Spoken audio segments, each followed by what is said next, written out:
Okay, so we are live. So Baruch Hashem. So number one, the Hagdama to the Hagdama of this year, and I already see that it was a good strategic move.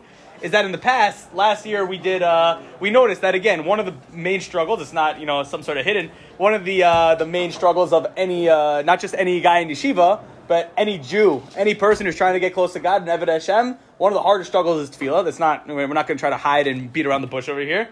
By far, probably the most difficult challenge for any person to connect to davening and learn about davening. And so that's something that we've been obviously very passionate about, trying to figure out times to do chamrut and stuff. So last year what we did was, in some of the Shana Bet guys remember we did a shiur before davening, and Baruch Hashem was amazing. However, we realized there was a single fundamental flaw in that method, in the sense of the guys that really wanted to learn how to be motivated to come to davening, connect to davening, were not the guys who were getting up before davening to come here and share about why they should connect to davening. So therefore, strategically, we decided to move it to this slot right now. And so far, I think the attendance here shows more than before davening last time. Hashem. Okay, but so that's what we're gonna do. So this year we'll meet as Hashem Sundays and Wednesdays right here, 8:40 to 9 p.m. So 20 minutes. Shana Av, Shana Bet Chavrusas, bring it together, collaborative effort. It's going to be geschmack, and in my opinion, essential. Like this is, we know that there's certain things in yeshiva.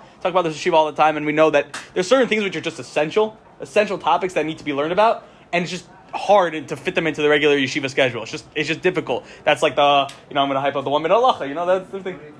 What is that? What I want to do is I have the chat from last year, and we'll just turn that into this chat, and perfect. You send the link after. That's amazing. There's so many things that we all need to jam in, and like I said, davening is one of those things, but it's very hard again to be able to find time. So this is the time where we're making it happen. We got to make it happen, and I applaud every single one of you for coming out of your way to make it happen and find and understand for yourself that you need that push. We all need that push. I think every single person needs that push. And that's why we're going to be going through a sefer of somebody who understands this more than anybody, and who wrote, as I described even on the flyer introduction, a masterful piece. And I'll introduce it in 2 seconds. So there's two structures to tefillah shiurim that I've given in the past. Go.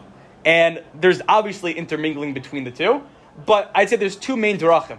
And way number one is what we did last year. Actually, is where we actually go through the words of davening. We took out a siddur every single day. We did a different tefillah. We go through Shemona Esrei. We go through everything. We actually understand what we're saying. We go through the tefillahs, and you realize.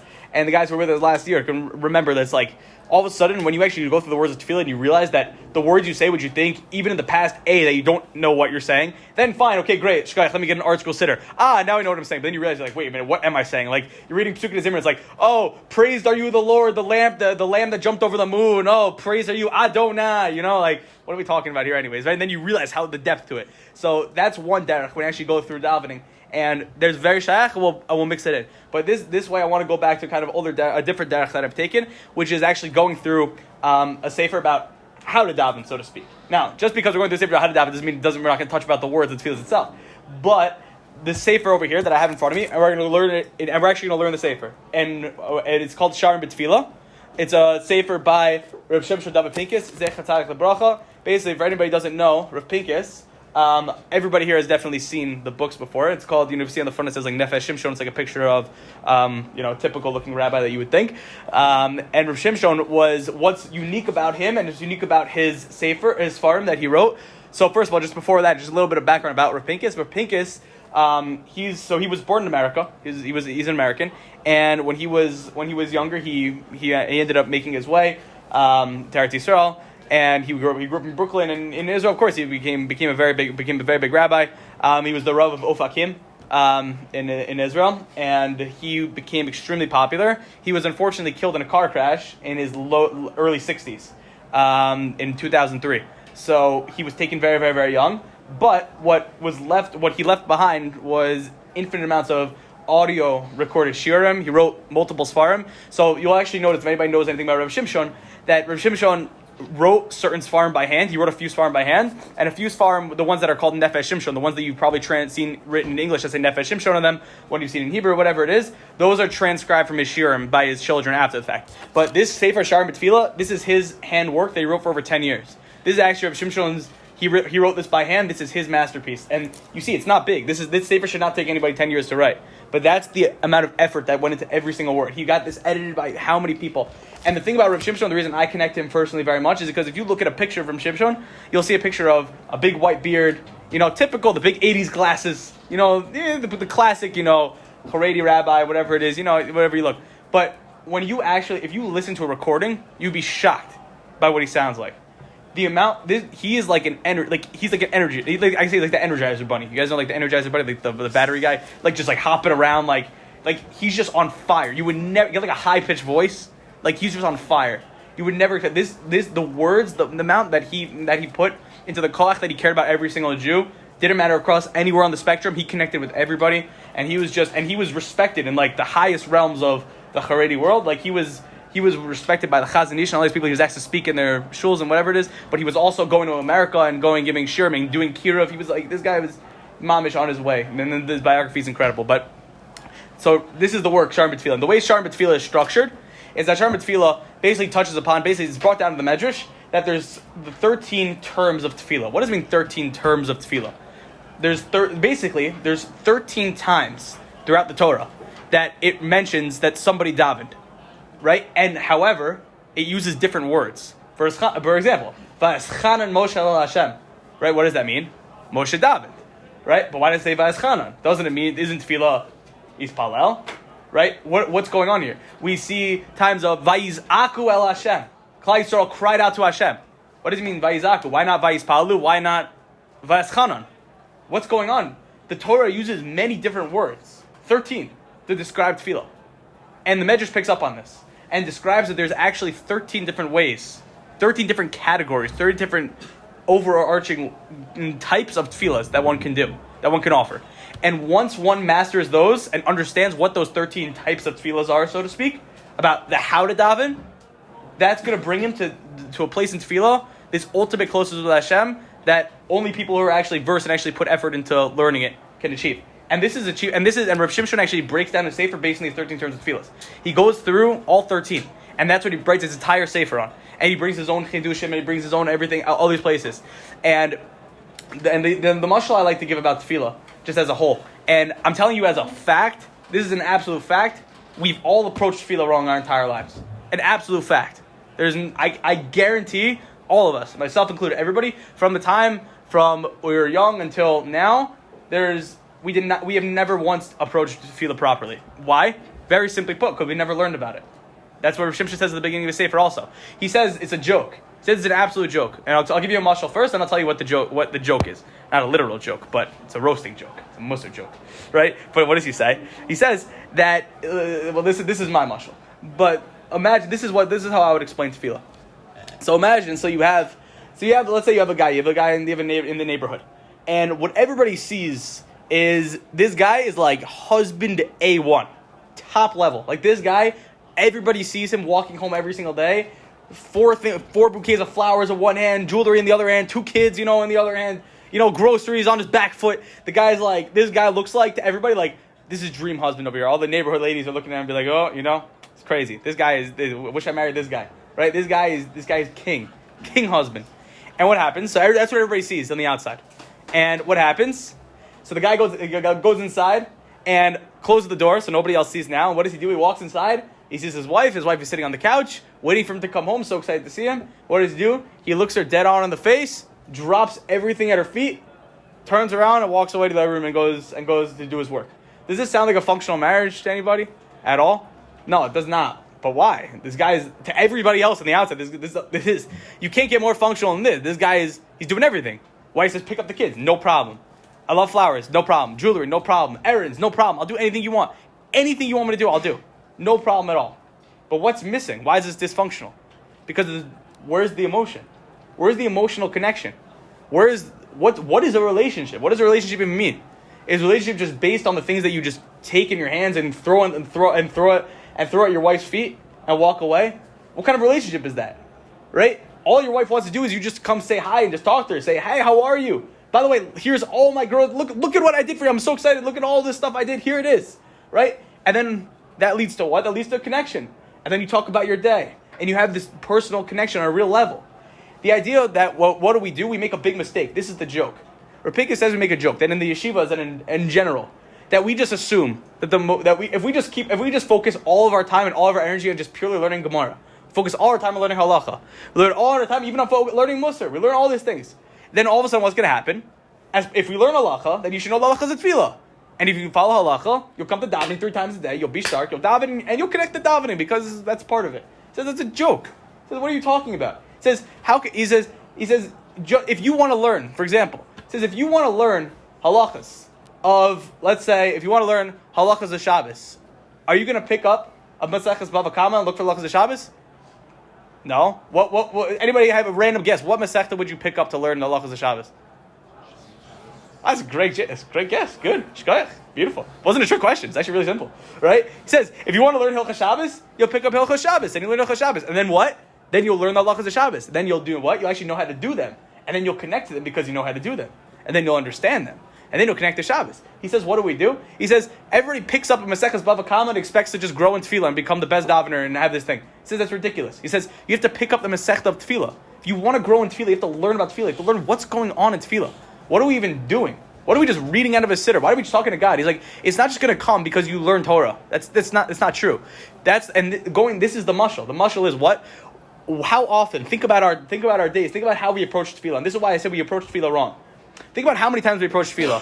When we come to mincha, our hands are filled with groceries. Our hands are filled with diamonds. Our hands are filled with, we're holding the kids, we just picked them up. All of the goodies that Hashem wants from us. We just spent an entire morning being osik in Torah. We spent hours of mornings there. Talmud Torah connected kulam.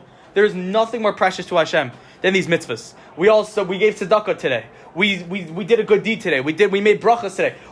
Our hands are filled, and we walk into mincha, and what do?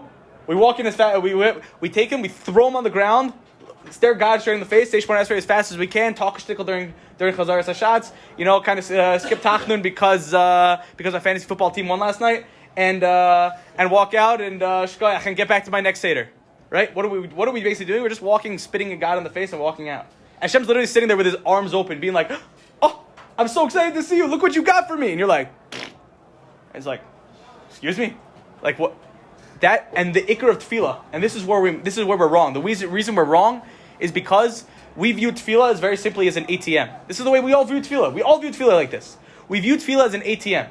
Right? When we need something, we cash in. This is how we do it. We say, Shema Koleinu, Hashem, please give me everything but parnasa, this, that, good things. I need a success. Please success in learning, Hashem. Please success in learning. Please let me learn my Torah. Okay, shkoyach. Love you. See you later. Bye. Okay, walk away. Right?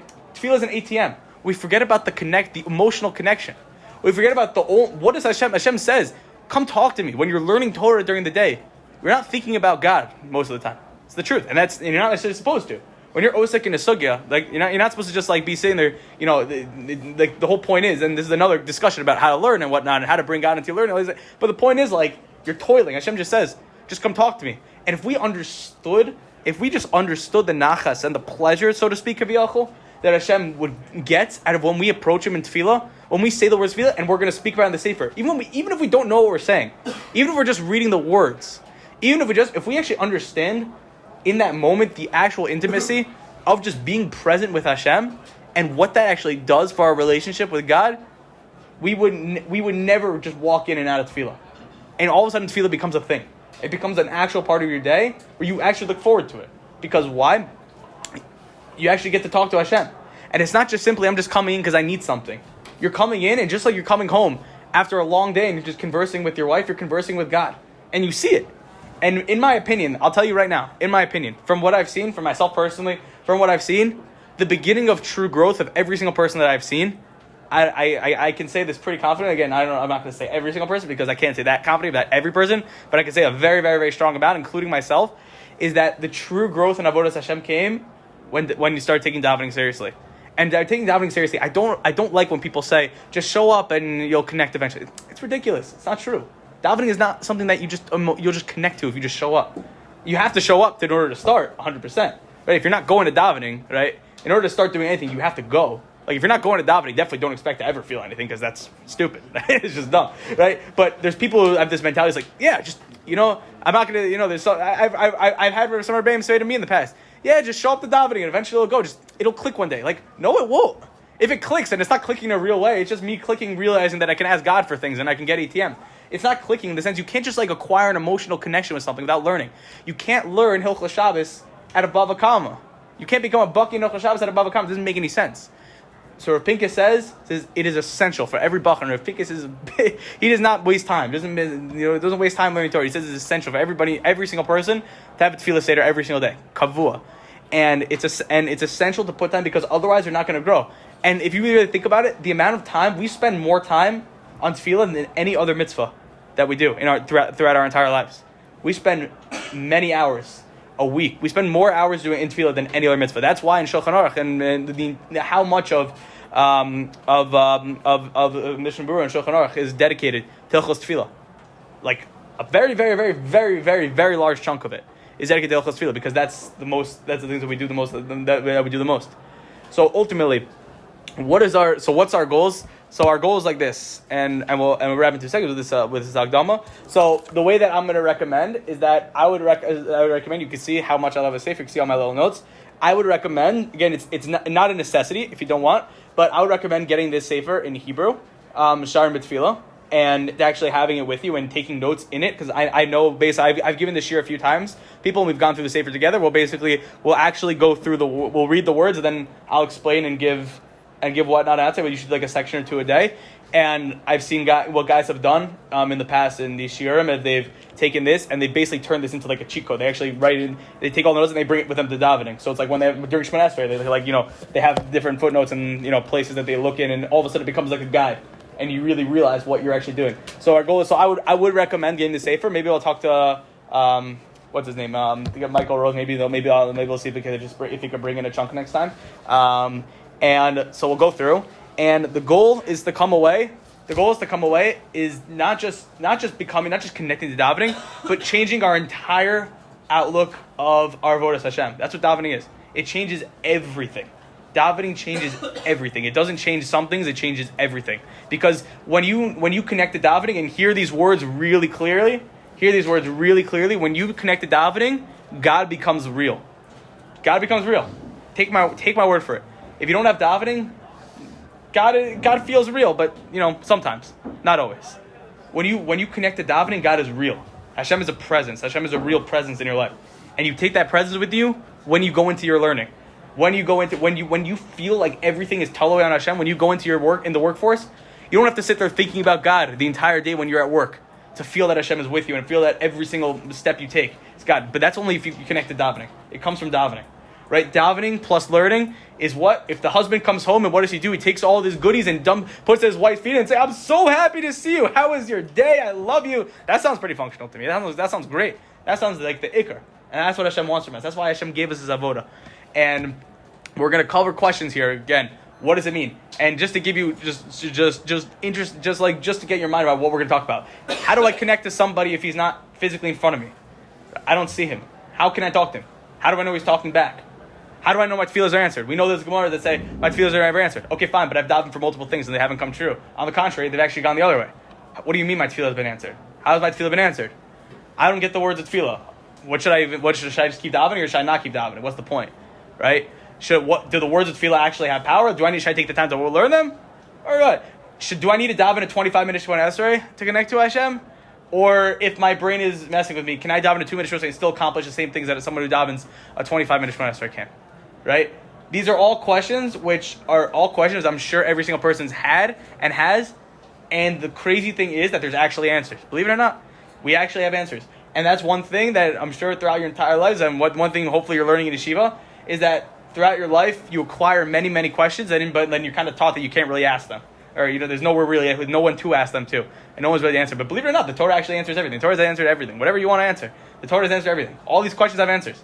And we'll have sources for the answers, and then you bring them in. So, Bez Hashem, that's where we'll go. So, I recommend, we'll do Sundays, Wednesdays, 8:40 to 9 p.m. in this room right here. Definitely recommend getting the sefer. We'll do our best. Maybe we'll figure out the way to get a bunch to yeshiva and whatnot. And Chaim is going to be in charge of getting the group chat out. I have the recordings, so we'll send that out also. Bez Hashem. Okay, Shkoyach, looking forward. And amazing. I'm telling you, this is a better turnout than what we did before that one.